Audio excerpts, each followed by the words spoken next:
2 heures après avoir dépassé Maripasoula, les Abati-Kotika témoignent d'une formidable aventure humaine. Cette page d'histoire récente que certains décrivent telle une épopée démontre, si cela était encore nécessaire, que la liberté est un des ferments de l'épanouissement des peuples.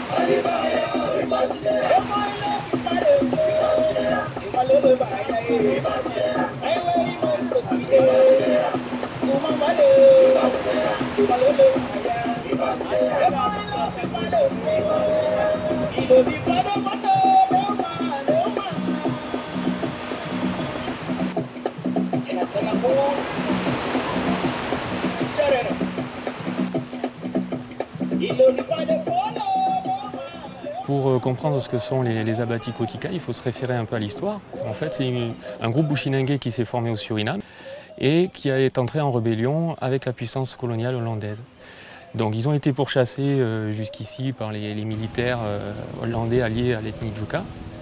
Et dans cette progression sur le Maroni, à un moment, ils se sont sédentarisés ici. Le nom Abati-Kotika serait venu de là, en fait, du fait que les Hollandais aient découvert que les Abati d'un groupe qui à l'époque ne s'appelait pas encore Aloukou, mais qui venait de la région de Kotika. Les Abatis sont aujourd'hui repris par la forêt, mais l'endroit a gardé toute sa puissance. Comment ces lieux chargés d'histoire et ces paysages qui ont vu s'enraciner la culture Bushinengue sur ce territoire sont-ils aujourd'hui exploités par les populations? Autrement dit, quelle est désormais la place de l'homme dans ce site exceptionnel? Alors la place de l'homme, on peut la retrouver aujourd'hui par des activités qu'il pratique encore quotidiennement, que ce soit la chasse et la pêche. On est entouré par quelques petits campous qui sont en gros des refuges de chasse où ils vont venir pratiquer une activité qu'ils font là depuis 200 ans, mais ce n'est pas forcément l'élément le plus prégnant en fait sur l'occupation humaine du site. En général, les gens viennent ici pour chasser pendant la période de sécheresse et puis pour pêcher en famille pour passer un week-end, quoi. Ou même une journée comme ça.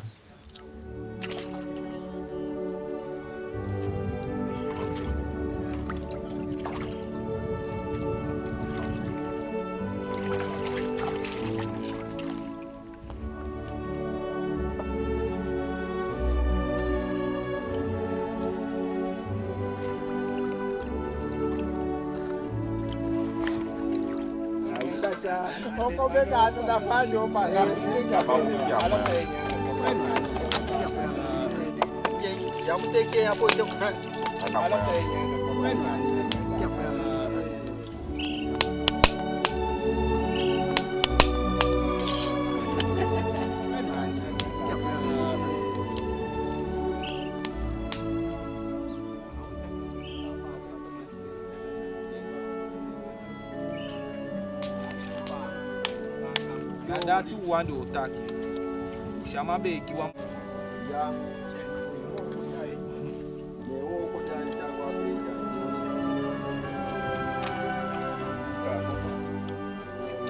Fefe. So they are going to take a part for you.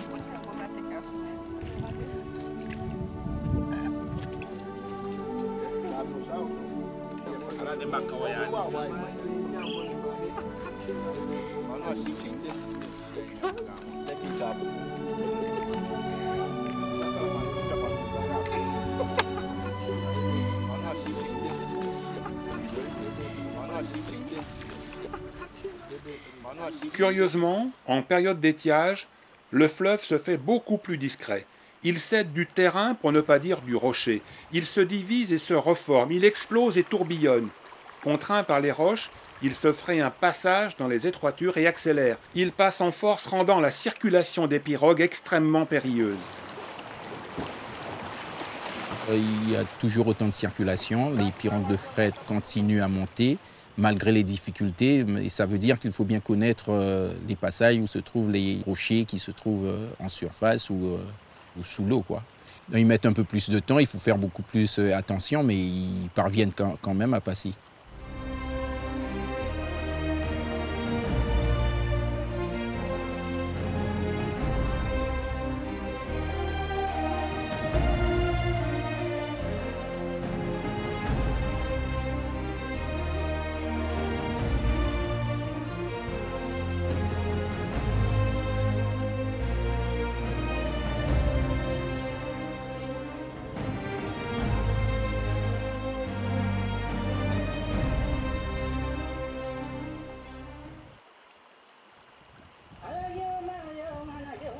Au pied de la montagne Kotika, on va retrouver un massif forestier qui est bien particulier, c'est la zone de cimetière pour la communauté qui est pratiquée depuis des décennies, voire même plusieurs centaines d'années. Ici, on va se livrer à une pratique traditionnelle avec tout un rite et le mort sera enterré au pied de la montagne Kotika, dans une zone qui reste confinée, très confidentielle et que la communauté ne souhaite pas ouvrir dans un respect très légitime.